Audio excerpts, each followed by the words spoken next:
I walked down the aisle, but not for love, not for vows, not for some hollow promise carved in white lace and roses. I walked down the aisle for war, wrapped in a gown as pale as death, the train dragging like a funeral shroud across the polished floor, while the whispers of two families swirled around me like flies over a carcass. Their fake smiles plastered, their hands clasped, their eyes waiting to see a union that was nothing more than a transaction soaked in betrayal, greed, and blood.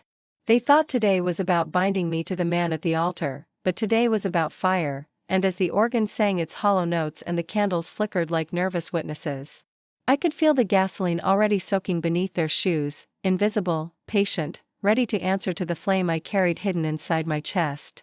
My bouquet wasn't flowers, not really, not when every stem was tied with threads of fury and every petal was sharp enough to cut, because when I reached the altar, when I turned to face them all, I wasn't going to say vows, I was going to say names.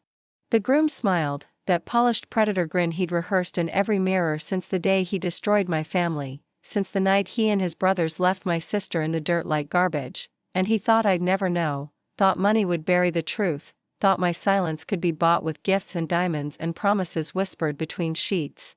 But silence is for the weak, and diamonds burn just like paper when fire kisses them, and today wasn't about forgiveness, it was about revelation. I slipped my hand into his, cold and firm, and instead of repeating the priest's questions, instead of promising to honor or obey, I leaned into the microphone, let the silence swell like a storm waiting to break.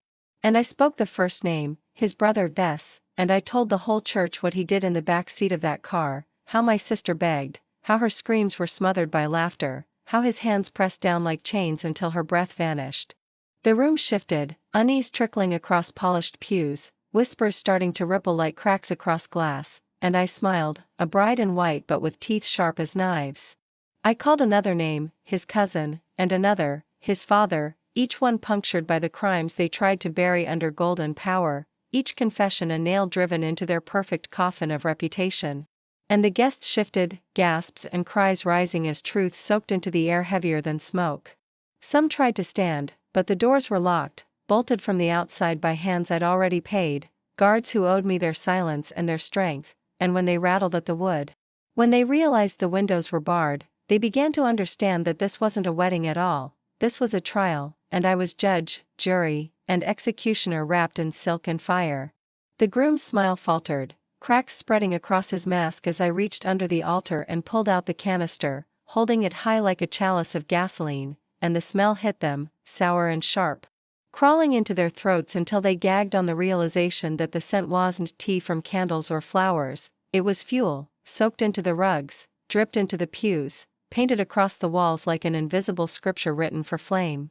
I raised my veil slowly, tearing it free and tossing it onto the floor where it curled like shed skin, and my voice didn't tremble, didn't falter, it carried with the authority of someone who had nothing left to lose, someone who had already died once and came back not for love but for vengeance. "Do you take me as your bride?" I whispered to the groom. And before he could speak, before the priest could stammer a protest, I twisted the question into truth. "Do you take me as the last face you LLC before fire eats your bones?"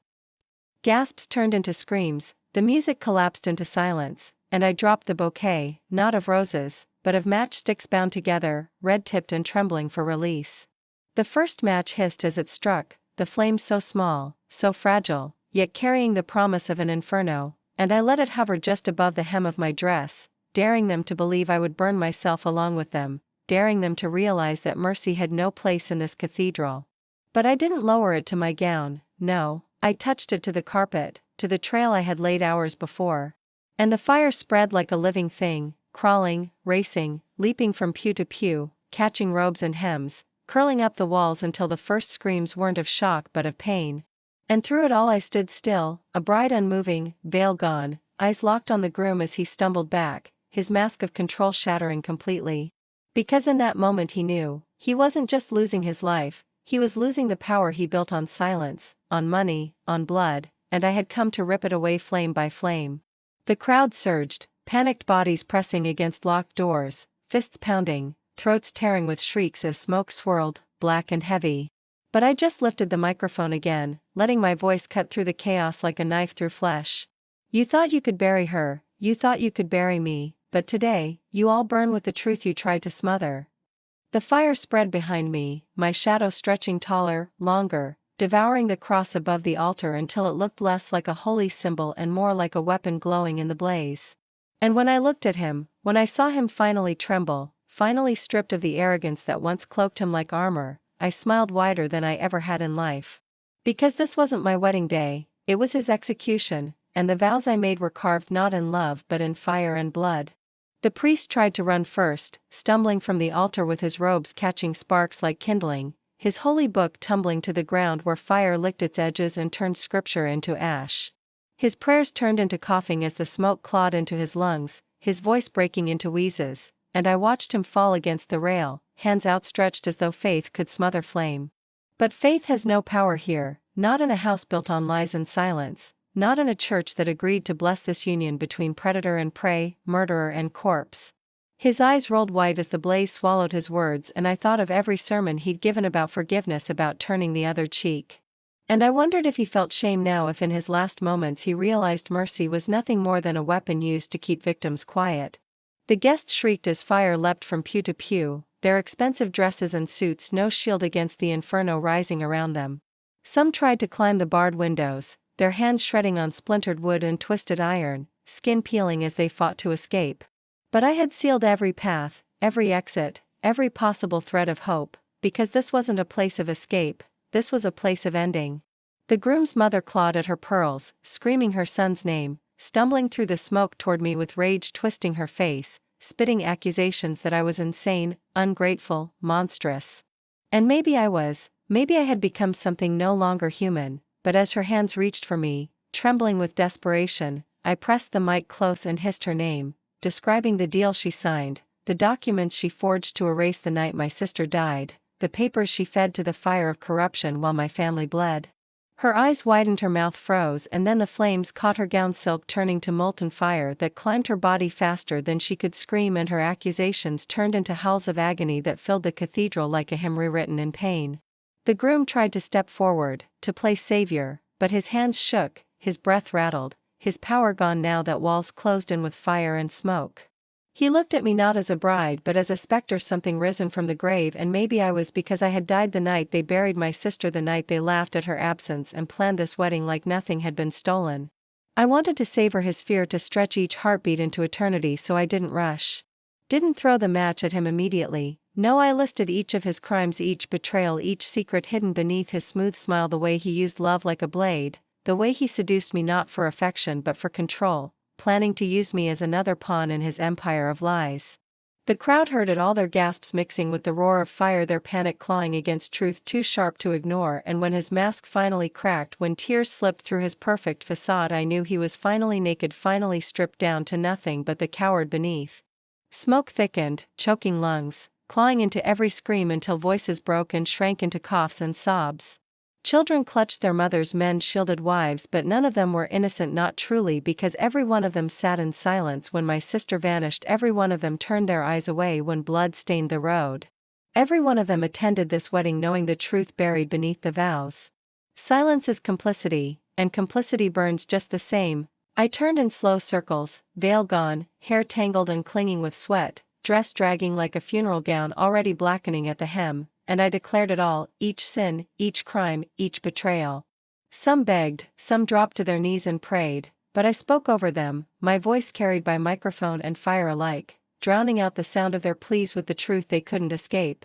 And then, as the fire climbed higher, curling across the ceiling like a storm made of flame, I pressed the microphone close to my lips and I told them the last part of my vow. This is not a wedding, this is a funeral, and you all are buried in it with me. Their faces twisted, confusion splitting through terror, because they didn't understand yet, they didn't realize what I had known all along, what I had carried like a secret flame in my chest, that I was already gone, already burned, already murdered by the same hands I now condemned. My body was nothing but a vessel, a puppet of fire and vengeance, animated not by breath but by rage, and as I looked down at my own hands, pale and steady despite the inferno closing in, I saw them flicker faintly, like smoke curling from skin, like flame seeping through veins. The groom staggered forward, coughing, choking, begging now, his knees hitting the altar as though prayer could save him. He reached for me, hands trembling, voice cracked, but when his fingers brushed mine, his skin blistered instantly, smoke hissing where flesh met flesh, and he screamed, recoiling as if I were fire itself. The guests froze, realization spreading like a second inferno, eyes wide, mouths gaping, because they finally understood. I wasn't alive, hadn't been alive since the night they tore my life apart. I was vengeance wearing a gown, ash shaped into flesh, fury given voice, and this church wasn't just burning because of gasoline and matches, it was burning because I willed it to, because I had risen not to marry but to destroy. And as the groom sobbed, as the roof above groaned with the weight of collapse, I whispered the words that sealed their fate, and now, let us burn. The ceiling cracked, beams groaned and split, sparks raining down like stars torn from the sky, and the church became a furnace, an oven sealing them in. Their screams drowned in the roar of fire, their prayers smothered by smoke, and I stood in the center of it all, untouched, unmoved, as the inferno consumed everything built on their lies. My dress glowed like embers, my hair whipped in the rising heat, and my eyes burned brighter than the flames themselves as I watched justice right itself in smoke and ash. This was not my wedding day, this was my resurrection, my vow carved not in rings or kisses but in fire and bone, and when the last scream broke, when the roof finally gave way and fire swallowed sky and earth alike, I smiled, because this was only the beginning. The fire was no longer a flame crawling along the walls, it was alive, a beast unleashed, roaring and clawing at every corner of the church, swallowing wood, stone, and flesh without discrimination. The screams of the guests rose and fell like a symphony of agony, their bodies writhing in the glow of the inferno. But through it all I stood steady at the altar, veil gone, gown glowing like molten silk, untouched by heat, untouched by smoke, because I was not one of them, not anymore. I watched as the first pew collapsed in a spray of embers, watched as a man in a suit crawled across the floor with skin peeling from his bones, his eyes wide and pleading, but his pleas slid off me like water against fire. I was not there to grant mercy, not there to hear excuses, I was there to finish the vows I had sworn, to bind every one of them to the grave they dug with their own silence. The groom stumbled forward, coughing, choking, trying to shield his face from the smoke, his eyes red from tears and heat, his perfect composure melted into raw terror.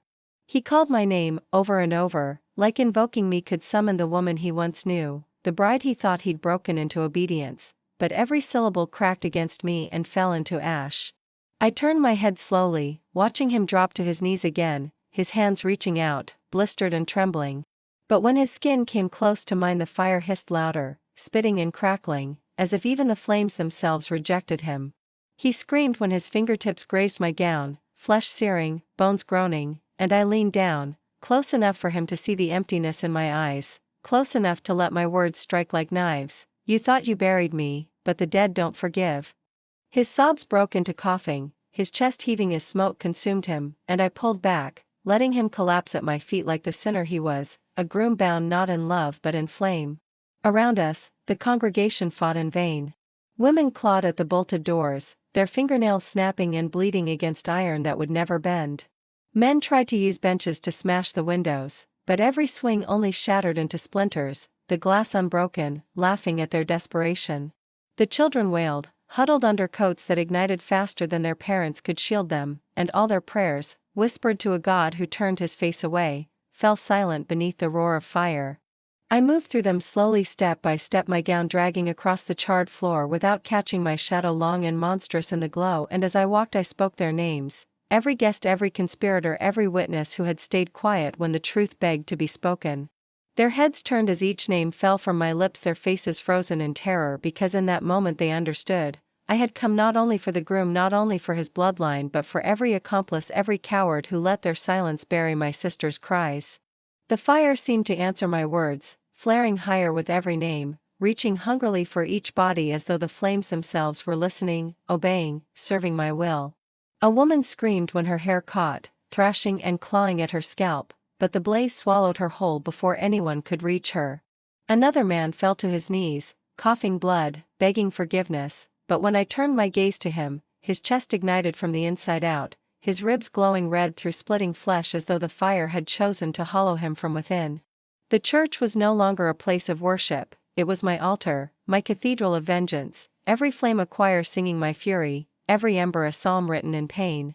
And still I walked calmly, my voice steady, my gown unmarked, as though I were the bride of the fire itself, its chosen daughter, its living embodiment dressed in white that would never blacken. The groom tried to crawl again, dragging his body through blood and ash, his voice shredded into hoarse whispers begging for mercy. He promised me freedom, he promised to make things right, to give me riches, to undo the past with gifts, with lies, with the same poisoned words he had always used to control. But I crouched beside him, resting my hand gently on his shoulder. And for a brief moment he looked up with hope, eyes wide, lips trembling as though salvation had finally reached him. And then the fire erupted where I touched his skin, splitting open, flames devouring muscle and bone as he screamed louder than any voice in that church, his cries drowning in the crackling roar as I leaned close to whisper, "This is your wedding gift." His body convulsed, twisted, crumbled, and when he finally fell silent, the flames left nothing but blackened bone dressed in molten silk, his corpse collapsing into the floor as ash. The roof groaned above us, beams snapping, showers of sparks falling like stars across the congregation. And yet I stood tall, arms outstretched, letting the fire climb my gown, my hair, my skin, but it did not consume me. It danced across me like silk ribbons, weaving into my body as though it belonged to me, as though I belonged to it. The guests still alive screamed louder, begged harder, but their voices were fading now, thinning under the weight of smoke and heat, and I knew their time was ending, their bloodline collapsing, their silence punished at last. I raised my voice one final time, letting it carry above the inferno, sharp and unyielding, cutting through flame and fear alike. "This is not your wedding, this is your grave." And as I spoke, the walls cracked, the ceiling buckled. And the fire roared in answer, promising that when the last ember died, not a single soul within this church would remain untouched. The flames ate like memory, slow and intelligent, slimming the crowd until only the guilty remained in the glow, and their faces were maps of regret and terror, mothers who had nodded while daughters vanished, men who smiled at banquets while hands shoved bodies into the night, judges who signed papers that sealed mouths with official stamps. They clawed and called for mercy, but mercy had been sold long ago at a price none of them could pay now. I moved through the wreckage and heard confessions half-formed, saw knees buckle, watched men whisper bargains that meant nothing. Each voice was a confession I let echo, every plea a drumbeat that made the blaze rise higher. I felt no triumph, triumph is cheap. What I felt was a cold, endless satisfaction, the kind that severs ties and names and makes the world simpler, reduced to ash and truth. Smoke crawled into the rafters and the air stung like sulfur. The church's stained glass melted into colored tears that dripped down like blood on the stone, grotesque and holy at once. Somewhere a child's cry broke my focus, the sound twisted something raw inside me, a memory of Leah's voice when she called for help, and for a second the world narrowed to a single hinge. Did I stop to save that child or did I let the ritual complete? The answer came in a reflex I barely recognized as mercy. I turned, scooped the child into my arms, and walked through the smoke not as a bride angel but as a ghost carrying an accusation. The child's small body fit into my arms like a secret. When I set her down outside the smashed doors and a stranger pulled her into safety, I watched without flicker. A single life saved did not absolve me. It only sharpened the edges of the punishment I had delivered and the weight of the thing I'd become. Outside, the city reacted with a strange and terrible hunger. People pressed against windows, cameras stitched the moment together, and where I left a pile of ash there bloomed 1,000 questions, news anchors, hashtags, whispered theories about arson or a terrorist, about cults and vengeance. The authorities tried to weave their narrative, to call it madness, to sanitize the ugly and paint it as isolated violence. But they could not entirely. Some faces could not be scrubbed from footage, certain names would now be forever associated with smoke and flame. Families that had once invited sin into their dining rooms watched their names scroll on feeds as the public chewed and spat them back out. The city smelled of something new, like the clean tang after rain, and also like a wound left open for everyone to see. In the days that followed, the stories multiplied. Some said I'd been a woman possessed, others said I was a ghost returned to finish what the dead could not. People whispered that the bride was a revenant, that weddings would be forever suspect. It pleased me and scared me both that myth began to warp around truth. Mothers stopped handing daughters to certain families, men were watched at bonfires and at dawn when they staggered home. The power structures trembled in ways I had not anticipated, friends abandoned one another, businesses collapsed when contracts were exposed, and a couple of politicians who'd smiled in photo ops found themselves under subpoenas. The covenant's reach had been strong, and though its bones still rattled, its tendons had been singed. The city would take years to forget, perhaps it never would. There were those who tried to claim me afterward, priests who wanted to call me a demon they could exorcise, cops who said I was insane and needed cages, opportunists who tried to sell the story for headlines and for clicks. I let them try, I let them speak and file and build courts and verdicts. Trials are slow things, and law can be a soft pillow for evil. But the imagery of flame, the footage of the church losing its roof, the memory of those faces, these were not easily corralled into neat verdicts. People replayed my confession on loop, dissecting each name I read, arguing whether I was murderer or avenger. They debated the ritualism, the symbolism, my calm voice in a place gone mad. And while they argued, the truth I released seeped like dye into the fabric of everyday life. Those who had once been above reproach found themselves stung by whispers in markets and snubs at tables. Sometimes, late at night when the city had gone quiet, I walked the streets that had birthed the ritual and felt its echo like a pulse beneath my feet. I visited no one who sought me, not survivors, not relatives, not journalists. I had become other than what they expected, not a monster to be hunted by law, nor a saint to be praised by the grieving. I became an omen, a story parents told to warn children that silence has a price. Once, an old woman pressed a hand to my wrist and called me by name. But it wasn't reverence in her voice, it was exhaustion, recognition of the world she'd helped make and the consequence she had earned. She whispered, "You took them to the place they took from us," and I nodded. I had not given them a clean justice. I had given them a mirrored ruin. On the last night before I left the city, for leaving was the only mercy I could offer myself, I stopped at the river and stared into water that reflected a sky still smoking from embers. The dress I wore had become part of me, a blackened silhouette that clung to skin I no longer felt was fully mine. I thought of Leah, of her laughter, of her living touch, and of the promise I made when I knelt over that first coffin, that if the world would not remember I would make sure it burned with the memory. My throat tightened not from smoke but from something like sorrow. I realized the final truth I had avoided: burning a corrupt altar does not free the world from hunger, it only teaches a new generation that flame works.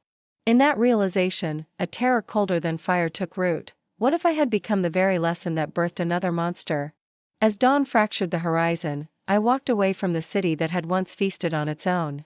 I left behind fragments of a life they had stolen and a memory they would not forget. I walked into lands where weddings were simple affairs at kitchens and fields, where vows were promises without ledgers. I did not expect respite. I expected only distance. But even as I vanished into new towns and new faces, I knew in the place where breath becomes memory that the fire I lit could never be fully stamped out. I had become a story passed along in whispers, a caution and a myth and a warning scrawled into lullabies. And sometimes at the edge of a new town, as lovers clasp hands under boughs and promise the earth to one another, I stand at a doorway and watch, knowing in the bones that the ember might one day find a match. If it does, the wedding will burn again, because some vows are not about love but about setting the world alight.